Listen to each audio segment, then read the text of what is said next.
Okay, so welcome back, everybody. We are diving deep, really deep this time into the life and legacy of, well, I guess you could say, a pretty complex figure, President Jimmy Carter. Hmm.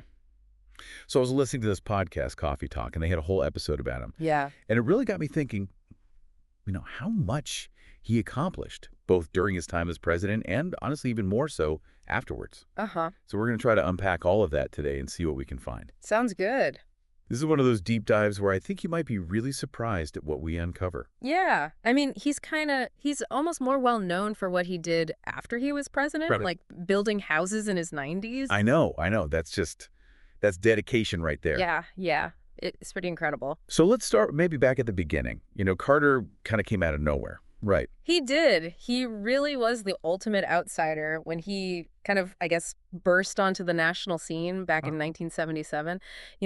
Peanut farmer turned governor, turned president. And I think what really resonated with people was his promise of honesty and integrity. Mm. I mean, think about it. This was right after Watergate. Right. America was pretty disillusioned with politics at the time. And here comes this guy, Jimmy Carter, promising something different. Yeah, almost like a real life Mr. Smith goes to Washington, right? Exactly. And I think that's kind of why he won. He was seen as this, breath of fresh air, someone who wasn't part of the Washington establishment. So he gets into office, and one of the things he's most known for are the Camp David Accords. Oh, absolutely. Can you kind of break down for us, like, what was so significant about this? Sure. Well, on the surface, it was bringing Egypt and Israel together. Right. The first official recognition of Israel by an Arab country. Yeah. But it's more than just that. I mean, you have to think about the context. These two countries had been at war for decades. Yeah. And Carter, he didn't just, invite them to Camp David and say, okay, work it out. He personally shuttled between Anwar Sadat and Menachem, begin for 13 days, mediating every single detail. Wow.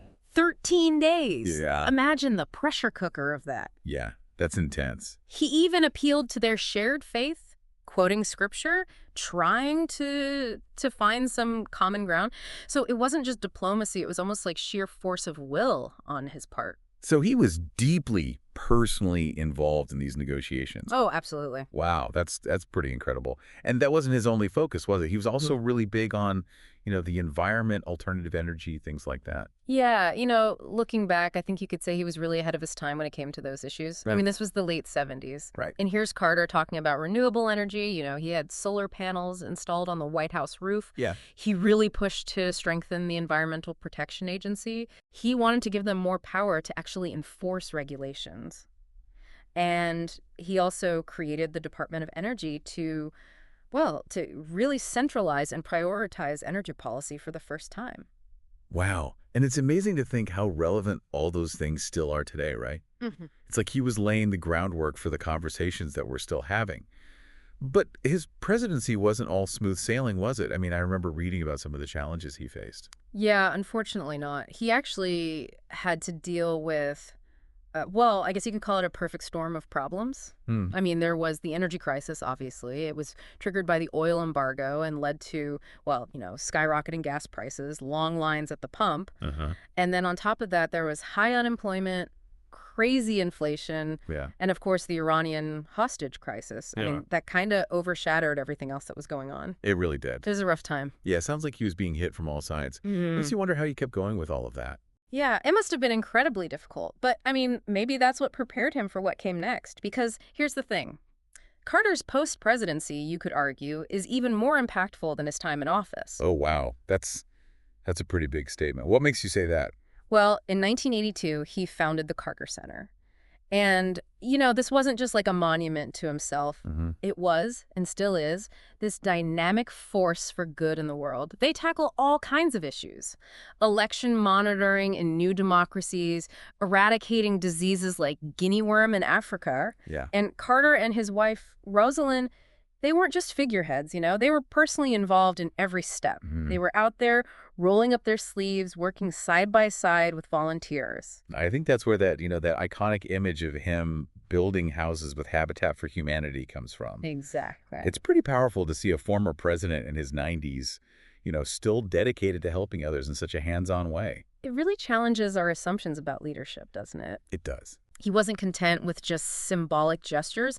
He was out there, getting his hands dirty, working directly with those in need, Yeah. really embodying compassion and humility. And, well, the world took notice. In 2002, he received the Nobel Peace Prize, a real testament to, his lifelong dedication to building a more just and peaceful world. So here we have a president who achieved incredible things, like the Camp David Accords, but who also had to face some really crushing defeats. Uh-huh. But then, it's his dedication to service after leaving office that, for me, really resonates. Yeah. It really makes you question what truly defines a successful leader. It does. Was his greatest legacy made, in the Oval Office, or was it in all the countless lives he touched through his humanitarian work? What do you think?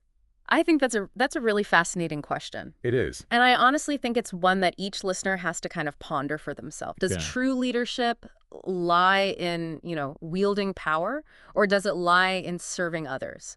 I think Carter's life provides a pretty compelling case study. Yeah, it really does. Makes me wonder how many other stories like his are out there. Stories of quiet impact just waiting to be discovered. I think there are probably a lot. I think so, too. You just have to look for them. You just have to look for them. Well, on that note, I think that's our deep dive for today. Thanks for listening, everybody. Thanks for having me. And we'll see you next time. See you next time. Bye. Bye.